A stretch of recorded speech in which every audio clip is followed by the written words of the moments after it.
Hello दोस्तों, स्वागत है आपका हमारे यूट्यूब चैनल पायल बीट्स पे। तो आज हम स्टार्ट करेंगे सोलंकी वंश। स्टार्ट करते हैं। सोलंकी वंश अथवा गुजरात के चालुक्य शासक। सोलंकी वंश का संस्थापक मूलराज प्रथम था। इसकी राजधानी अन्हिलवाड़ थी। मूलराज प्रथम शैव धर्म का अनुयायी था। भीम प्रथम के शासनकाल में मोहम्मद गजनी ने सोमनाथ मंदिर पर आक्रमण किया। भीम प्रथम के सामंत विमल ने आबू पर्वत पर दिलवाड़ा का प्रसिद्ध जैन मंदिर बनवाया। सोलंकी वंश का प्रथम शक्तिशाली शासक जयसिंह सिद्धराज था। प्रसिद्ध जैन विद्वान हेमचंद जयसिंह सिद्धराज के दरबार में था। माउंट आबू पर्वत पर एक मंडप बनाकर जयसिंह सिद्धराज ने अपने सातों पूर्वजों की गजारोही मूर्तियों की स्थापना की। मोढेरा के सूर्य मंदिर का निर्माण सोलंकी राजाओं के शासनकाल में हुआ था। सिद्धपुर में रुद्र महाकाल के मंदिर का निर्माण जयसिंह सिद्धराज ने किया था। सोलंकी शासक कुमारपाल जैन मतानुयायी था। वह जैन धर्म के अंतिम राजकीय प्रवर्तक के रूप में प्रसिद्ध है। सोलंकी वंश का अंतिम शासक भीम द्वितीय था। भीम द्वितीय के एक सामंत लवण प्रसाद ने गुजरात में बघेल वंश की स्थापना की थी। बघेल वंश का कर्ण सेकंड गुजरात का अंतिम हिंदू शासक था। इसने अलाउद्दीन खिलजी की सेनाओं का मुकाबला किया। कलचुरी चेदी राजवंश। कलचुरी वंश का संस्थापक कोकल था। इसकी राजधानी त्रिपुरी थी। कलचुरी वंश का एक शक्तिशाली शासक गांगेय था, जिसने विक्रमादित्य की उपाधि धारण की थी। पूर्व मध्यकाल में स्वर्ण सिक्कों के विलुप्त हो जाने के पश्चात इन्होंने सर्वप्रथम इसे प्रारंभ करवाया। कलचुरी वंश का सबसे महान शासक कर्णदेव था, जिसने कलिंग पर विजय प्राप्त की और त्रिकलिंगाधिपति की धारणा की। प्रसिद्ध कवि राजखेसर कलचुरी के दरबार में ही रहते थे। सिसोदिया वंश के शासक अपने को सूर्यवंशी कहते थे, जो मेवाड़ पर शासन करते थे। मेवाड़ की राजधानी चित्तौड़ थी। अपनी विजयों के उपलक्ष्य में विजय स्तंभ का निर्माण राजा कुंभा ने चित्तौड़ में करवाया। खतौली का युद्ध 518 में राणा सांगा व इब्राहिम लोदी के बीच हुआ। मध्यकालीन भारत पर अरबों का आक्रमण। मोहम्मद बिन कासिम के नेतृत्व में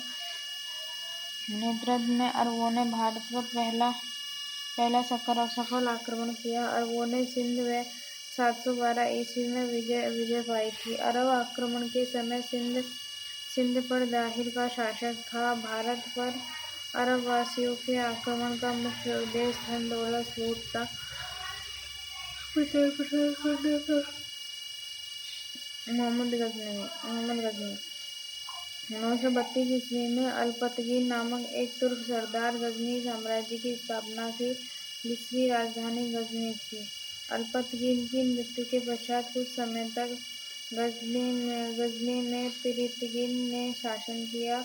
इसी के शासनकाल 972 से 977 ईस्वी में सर्वप्रथम भारत पर आक्रमण किया। प्रथम तुर्क आक्रमण के समय पंजाब में शाही वंश का शासक जयपाल शासन कर रहा था।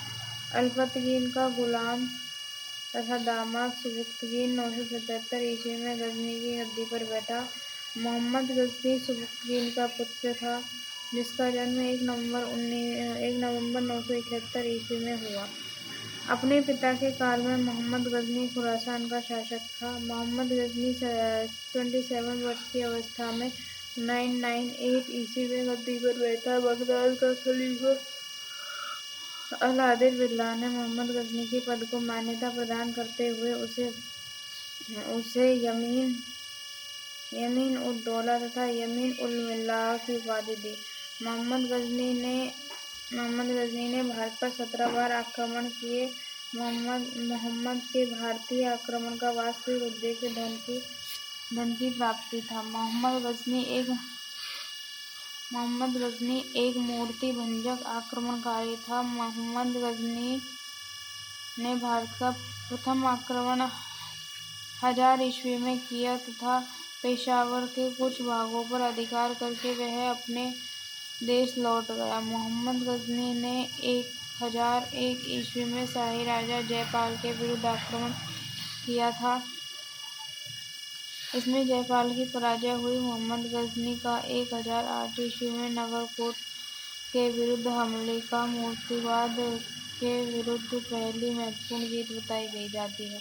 मोहम्मद गजनी ने थानेश्वर के चक्र स्वामिन की कांस्य निर्मित आदमकद प्रतिमा को गजनी भेजकर रंगभूमि रखवाया। मोहम्मद गजनी का सबसे चर्चित आक्रमण 1025 में सोमनाथ मंदिर पर हुआ। इस मंदिर की लूट में उसे करीब 20 लाख दिनार की संपत्ति हाथ लगी। सोमनाथ की रक्षा में सहायता करने के कारण अनहिल के शासक पर मोहम्मद ने आक्रमण किया। सोमनाथ मंदिर लूट कर ले जाने के क्रम में मोहम्मद पर जाटों ने आक्रमण किया था और कुछ संपत्ति लूट ली थी। सोमनाथ भारत के बारह आदि ज्योतिर्लिंगों में प्रथम है। यह गुजरात के अरब सागर के तट पर है। 13 नवंबर 1947 को सरदार वल्लभ भाई पटेल के द्वारा इसका पुनर्निर्माण शुरू करवाया गया। 11 मई 1951 के दिन राष्ट्रपति राजेंद्र प्रसाद के द्वारा मंदिर में प्राण प्रतिष्ठा की गई। मोहम्मद गजनी का अंतिम भारतीय आक्रमण 1027 में जाटों के विरुद्ध था। मोहम्मद गजनी की मृत्यु 1030 ईस्वी में हो गई। सुल्तान की उपाधि धारण करने वाला प्रथम शासक मोहम्मद गजनी था। मोहम्मद के सेना में सेवंदराय एवं तिलक जैसे हिंदू उच्च पदों पर आसीन थे। अल-बरूनी, फिरदौसी, उत्तमी तथा फर्रुखी मोहम्मद गजनी के दरबार में रहते थे। गौर मोहम्मद गजनी के अधीन एक छोटा सा राज्य था। 1173 ईस्वी में शहाबुद्दीन मोहम्मद गोरी गौड़ का शासक बना। इसने भारत पर पहला आक्रमण 1175 ईस्वी में मुल्तान के विरुद्ध किया। मोहम्मद गोरी का दूसरा आक्रमण 1178 ईस्वी में पाटन पर हुआ। यहाँ का शासक भीम सेकंड ने गोरी को बुरी तरह परास्त किया। मोहम्मद गोरी भारत के विजित प्रदेशों पर शासन का भार अपने गुलाम सेनापतियों को सौंपते हुए गजनी लौट गया। गोरी की हत्या 15 मार्च 1206 ईस्वी को कर दी। मोहम्मद गोरी द्वारा लड़ा गया प्रमुख युद्ध। तराइन का प्रथम युद्ध 1191 ईस्वी में गोरी व पृथ्वीराज चौहान विजयी। तराइन का द्वितीय युद्ध 1192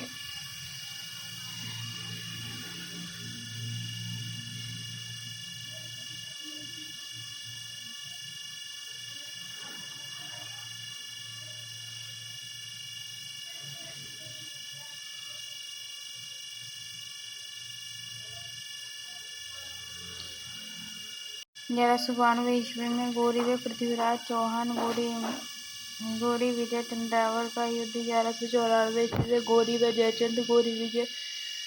तराइन का प्रथम युद्ध पृथ्वीराज चौहान का सेनापति स्कंद था। सल्तनत काल गुलाम वंश की स्थापना 1206 ईस्वी में कुतुबुद्दीन ऐबक ने किया था। वह गोरी का गुलाम था। गुलामों को फारसी में बंदगा कहा जाता था तथा इसे सैनिक सेवा के लिए खरीदा जाता था। कुतुबुद्दीन ऐबक ने अपना राज्याभिषेक 24 जून 1206 ईस्वी में किया था। कुतुबुद्दीन ने अपनी राजधानी लाहौर में बनाई थी। कुतुब मीनार की नींव कुतुबुद्दीन ऐबक ने डाली थी। दिल्ली का कुत-उल-इस्लाम मस्जिद एवं अजमेर का 2.5 दिन का झोपड़ा नामक मस्जिद का निर्माण ऐबक ने करवाया था। कुतुबुद्दीन लाख वक्स भी कहा जाता है। नोट: कुतुबुद्दीन ऐबक के समय में कुतुब मीनार की केवल एक पहली मंजिल बन सकी। इल्तुतमिश ने इसे 225 फीट ऊंची 4 मंजिल का बना दिया। फिरोज तुगलक के समय बिजली गिरने के कारण इसकी चौथी मंजिल नष्ट हो गई, जिसके कारण फिरोज ने इसे दो छोटी मंजिल बनवा दी, जिसमें इसमें 5 मंजिल हो गई और ऊंचाई 9 फीट बढ़कर 234 फीट हो गई। प्राचीन नालंदा विश्वविद्यालय को ध्वस्त करने वाला ऐबक का सहायक सेनापति बख्तियार खिलजी था। ऐबक की मृत्यु 1210 ईस्वी में चौगान खेलते समय घोड़े से गिरकर हो गई। इसे लाहौर में दफनाया गया। ऐबक का उत्तराधिकारी आराम शाह हुआ, जिसने 8 महीनों तक शासन किया। आराम शाह की मृत्यु करके इल्तुतमिश 1211 ईस्वी में दिल्ली की गद्दी पर बैठा। इल्तुतमिश तुर्किस्तान का इलवरी तुर्क था, जो ऐबक का गुलाम एवं दामाद था। ऐबक की मृत्यु के समय वह बदायूं का गवर्नर था। इल्तुतमिश लाहौर से राजधानी को स्थानांतरित करके दिल्ली लाया। इसने हौर-ए-सुल्तानी का निर्माण दहली एक कुहना के निकट करवाया। इल्तुतमिश पहला शासक था जिसने 1229 ईस्वी में बगदाद के खलीफा से सुल्तान पद पर वैधानिक स्वीकृति प्राप्त की। इल्तुतमिश की मृत्यु अप्रैल 1236 ईस्वी में हो गई। चंदेल खां से बचने के लिए ख्वारिज़्म के सम्राट जलालुद्दीन को इल्तुतमिश ने अपने यहाँ शरण नहीं दी थी। इल्तुतमिश के बाद उसका पुत्र रुकनुद्दीन फिरोज गद्दी पर बैठा। वह एक अयोग्य शासक था। इसके अल्पकालीन शासन पर उसकी मां शाह तुर्कान छाई रही। शाह तुर्कान के अवांछित प्रभाव से परेशान होकर तुर्की अमीरों ने रुकनुद्दीन को हटाकर रज़िया को सिंहासन पर आसीन किया। इस प्रकार रज़िया बेगम प्रथम मुस्लिम महिला थी जिसने शासन की बागडोर संभाली। रज़िया ने पर्दा प्रथा का त्याग कर वह पुरुषों की तरह चौगा एवं कुल्हाड़ा पहनकर राजदरबार खुले मुंह से जाने लगी। रज़िया ने मलिक जमालुद्दीन याकुत को अमीर-ए-याकुत नियुक्त किया। गैर तुर्कों को सामंत बनाने के रज़िया के प्रयासों से तुर्की अमीर विरुद्ध हो गए और उसे बंदी बनाकर दिल्ली की गद्दी पर मोइनुद्दीन बैरम शाह को बैठा दिया। रज़िया की शादी अल्तुनिया के साथ हुई। इससे शादी करने के बाद रज़िया ने पुनः गद्दी प्राप्त करने का प्रयास किया, लेकिन वह असफल रही। रज़िया की हत्या 13 अक्टूबर 1240 ईस्वी को डाकुओं के द्वारा कैथल के पास कर दी। बैरम शाह को बंदी बनाकर उसकी हत्या मई 1242 ईस्वी में कर दी गई। उसके बाद दिल्ली का सुल्तान अलाउद्दीन मसूद शाह बना। बलबल ने षड्यंत्र के द्वारा 1286 ईस्वी में अलाउद्दीन मसूद शाह को सुल्तान के पद से हटाकर नसीरुद्दीन मोहम्मद को सुल्तान बना दिया। नसीरुद्दीन मोहम्मद ऐसा सुल्तान था जो टोपी सीकर अथवा जीवन निर्वाह करता था। बलबल ने अपनी पुत्री का विवाह नसीरुद्दीन मोहम्मद के साथ किया। बलबल का वास्तविक नाम बहाउद्दीन था। वह इल्तुतमिश का गुलाम था। तुर्कान-ए-चेहलगामी का विनाश बलबल ने किया। बलबल 1266 ईस्वी में गियासुद्दीन बलबल के नाम से दिल्ली की गद्दी पर बैठा। यह मंगोलों के आक्रमण से दिल्ली की रक्षा करने में सफल रहा। सीरी नामक तथा नगर बलबल ने बसाया था। राज दरबार में सिजदा एवं पापोस प्रथा की शुरुआत बलबल ने की थी। बलबल ने फारसी रीति रिवाज पर आधारित नवरोज उत्सव को प्रारंभ किया था। उसने विरोधियों के प्रति बलबल ने कठोर लौह एवं रक्त की नीति का पालन किया था।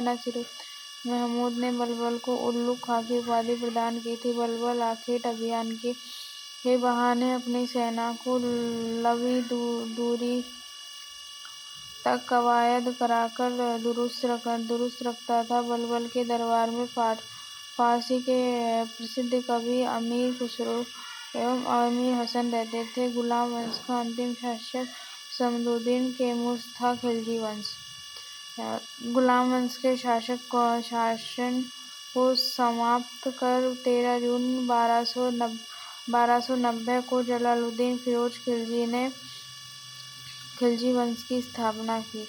इसे किलोखरी को अपनी राजधानी बनाया। जलालुद्दीन की हत्या 1296 ईस्वी में उसका भतीजा व दामाद अलाउद्दीन खिलजी ने कड़ा मानिकपुर में कर दी। 12 अक्टूबर 1296 में अलाउद्दीन दिल्ली का सुल्तान बना। अलाउद्दीन के बचपन का नाम अली तथा गुरशास्प था। अलाउद्दीन खिलजी ने सेना को नगद वेतन देने एवं स्थायी सेना की नींव रखी। दिल्ली के शासकों में अलाउद्दीन सेना थी।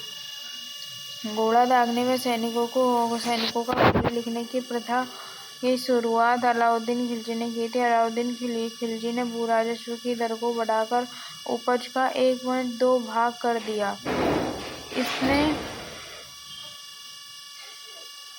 इसने खम्स लूट का धन में सुल्तान का हिस्सा 1/4 भाग के स्थान पर 3/4 भाग कर दिया। इसने व्यापारियों में बेईमानी त्रिज्या रोकने के लिए कम तूल वाले व्यक्ति को शरीर से मांस काट लेने का आदेश दिया। इसने अपने शासनकाल में मूल्य नियंत्रण प्रणाली को दृढ़ता से लागू किया। दक्षिण भारत की विजय के लिए अलाउद्दीन खिलजी ने मलिक काफूर को भेजा। जमैयत खान मस्जिद, अलाई दरवाजा, सीरी का किला व हजार खंबा महल का निर्माण अलाउद्दीन ने करवाया था। अलाई दरवाजा को इस्लामी वास्तुकला का रत्न कहा जाता है। दैवी अधिकार के सिद्धांत को अलाउद्दीन ने चलाया था। सिकंदर सानी की उपाधि से स्वयं को अलाउद्दीन खिलजी ने विभूषित किया। अलाउद्दीन ने मलिक याकूब को दिनार रियासत नियुक्त किया। अलाउद्दीन द्वारा नियुक्त परवाना नवीस नामक अधिकारी वस्तुओं की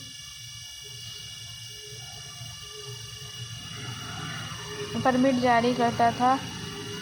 मंडी खाद्यान्नों की बिक्री हेतु लाया जाता था। शराह अदल यहाँ वस्त्र, शक्कर, जड़ी बूटी, मेवा, दीपक का तेल एवं अन्य निर्मित वस्तुएं बिकने के लिए आती थी। अलाउद्दीन खिलजी की आर्थिक नीति की व्यापक जानकारी जियाउद्दीन वर्नी की कृति तारीख़ फिरोज शाही से मिलती है। खजाए-नुसर, फतुह, अमीर खुसरो, रिहना, इब्न बतूता एवं फुतुह सलातिन ईसानी की कृति मूल्य नियंत्रण को सफल बनाने में मुहतसिब एवं नाजिर की महत्वपूर्ण भूमिका है।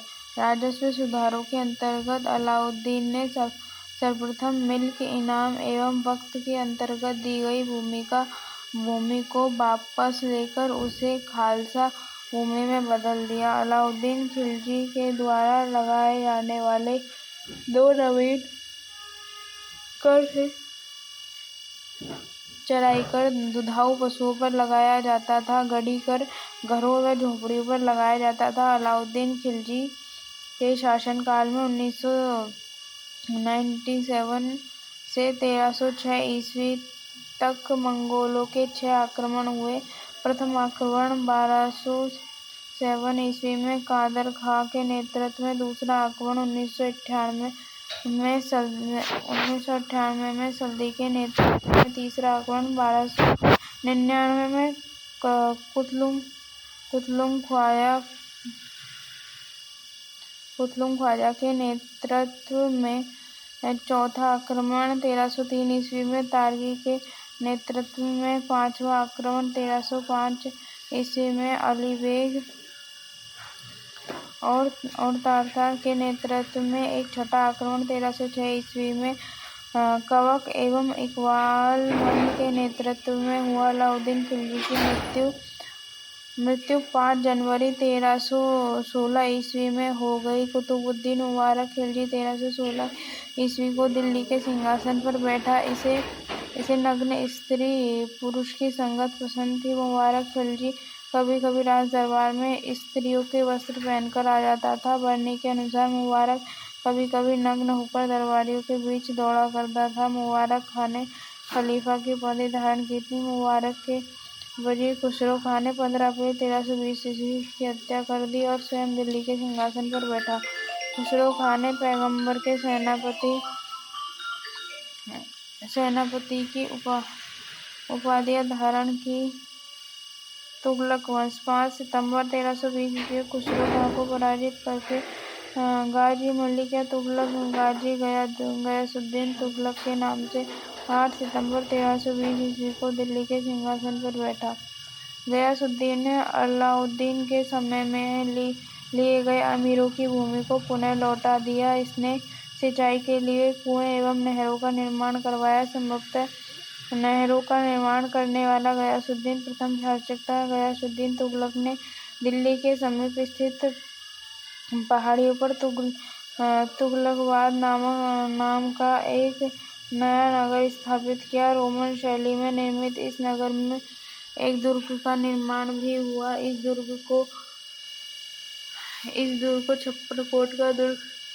छप्परकोट के नाम से भी जाना जाता है। गयासुद्दीन तुगलक की मृत्यु 1325 में बंगाल के अभियान से लौटते समय जूना खां द्वारा निर्मित लकड़ी के महल में दबकर हो गई। गयासुद्दीन के बाद उल्लुग खां और जूना खां मोहम्मद बिन तुगलक के नाम से 1325 ईस्वी में दिल्ली के सिंहासन पर बैठा। मध्यकालीन सभी सुल्तानों में मोहम्मद तुगलक सर्वाधिक शिक्षित, विद्वान एवं योग्य व्यक्ति था। मोहम्मद बिन तुगलक को अपनी क्षणक भरी योजनाओं, क्रूर कृत्यों एवं दूसरे के सुख दुख के प्रति उपेक्षा भाव रखने के कारण स्वप्नशील, पागल एवं रक्त पिपासु कहा गया है। मोहम्मद बिन तुगलक ने कृषि के विकास के लिए अमीर-ए-कोही नामक एक नवीन विभाग की स्थापना की। मोहम्मद बिन तुगलक ने अपनी राजधानी दिल्ली में देवगिरी में स्थानांतरित की और इसका नाम दौलताबाद रखा। मोहम्मद बिन तुगलक अपने प्रत्येक मलिक के सम्मान में 2 पोशाक दिया करता था, एक जाड़े में और दूसरा गर्मी में। कहा जाता है कि डाक प्रबंधों के द्वारा मोहम्मद बिन तुगलक के लिए ताजे फल एवं पीने के लिए गंगाजल मंगवाया गया था। सांकेतिक मुद्रा के अंतर्गत मोहम्मद बिन तुगलक ने कांसा, तांबा धातुओं के सिक्के चलवाए, जिनका मूल्य चांदी के रुपये टका के बराबर होता था। एडवर्ड थॉमस ने मोहम्मद बिन तुगलक को प्रिंस ऑफ मनियर्स की संज्ञा दी। नोट सांकेतिक मुद्रा का प्रयोग चीन ने कुबलई खां एवं ईरान के गजल नामक एक मंगोल शासक ने भी किया। अफ्रीकी यात्री इब्न बतूता लगभग 1333 ईस्वी में भारत आया। सुल्तान ने इसे दिल्ली का काजी नियुक्त किया। 1342 ईस्वी में सुल्तान ने इसे अपने राजदूत के रूप में चीन भेजा। इब्न बतूता की पुस्तक रेहला में मोहम्मद तुगलक के समय की घटनाओं का वर्णन है। इसने अपनी पुस्तक में विदेशी व्यापारियों के आगमन, डाक चौकियों की स्थापना यानी डाक व्यवस्था एवं गुप्तचर व्यवस्था के बारे में लिखा है। इसके अनुसार भारतीय डाक व्यवस्था 2 प्रकार के थे। अश्व डाक व्यवस्था, जिसे उल्लू कहा जाता था, पैदल डाक व्यवस्था, जिसे दावा कहा जाता था। इसने नगोड़ा की भारी ध्वनि के बीच एक स्त्री को सती होने के दृश्य का वर्णन किया। इसके कथनानुसार सती होने के लिए सुल्तान की अनुमति लेनी पड़ती थी। मोहम्मद तुगलक के समय जीवा नकवी का पहला व्यक्ति था जिसने संस्कृत कथाओं की एक श्रृंखला का फारसी में अनुवाद किया। इस पुस्तक का नाम तूतीनामा था, जिसमें एक तोता एक ऐसी विरहणी नायिका को कहानी सुनाता है जिसका पति यात्रा पर गया। मोहम्मद तुगलक ने जिन प्रभु सूरी नामक जैन साधु को अपने दरबार में बुलाकर सम्मान प्रदान किया था। मोहम्मद बिन तुगलक की मृत्यु 20 मार्च 1351 को सिंध जाते समय थट्टा के निकट गोडाल में हो गई थी। मोहम्मद बिन तुगलक के शासनकाल में दक्षिण में हरिहर एवं बुक्का नामक दो भाइयों के 1333 ईस्वी में स्वतंत्र राज्य विजयनगर की स्थापना की। महाराष्ट्र में अलाउद्दीन बेहमन शाह ने 1347 ईस्वी में स्वतंत्र बहमनी राज्य की स्थापना की। मोहम्मद बिन तुगलक की मृत्यु पर इतिहासकार बदायूनी लिखता है, अंततः लोगों को उसकी मुक्ति मिली और उसे लोगों से मोहम्मद बिन तुगलक शेख अलाउद्दीन का शिष्य था। वह सुल्तान का पहला शासक था जो अजमेर में शेख मोइनुद्दीन चिश्ती की दरगाह और बहराइच में सालार मोहम्मद गजनी के मकबरे में था। मोहम्मद बिन तुगलक ने बदायूं में मीरन मुल्हिम अजूदम में खेल शेख मुल्तान आदि संतों को कब्र पर मकबरे बनवाए। फिरोज तुगलक का राज्याभिषेक थट्टा के नज़दीक 20 मार्च 1351 को हुआ। पुनः फिरोज का राज्याभिषेक दिल्ली में अगस्त 1351 को हुआ।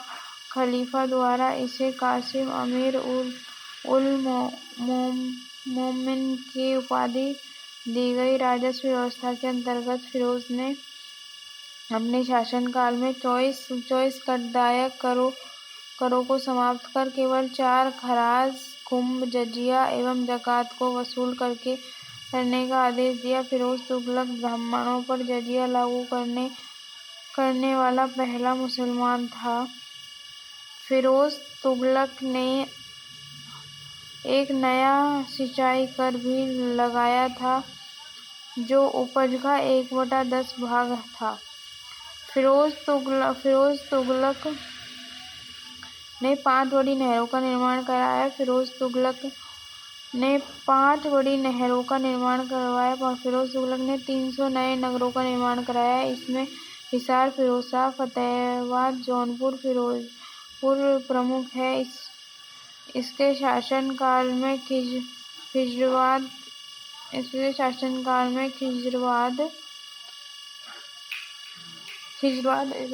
एवं मेरठ से अशोक के 2 स्तंभों को लाकर दिल्ली में स्थापित कर दिया गया। टोपर स्थित अशोक स्तंभ के परिवहन का चित्रित बरगान सीरत-ए-फिरोजशाह में मिलता है। चलो दोस्तों, आज के लिए इतना ही और कल पढ़ेंगे। तब तक के लिए बाय।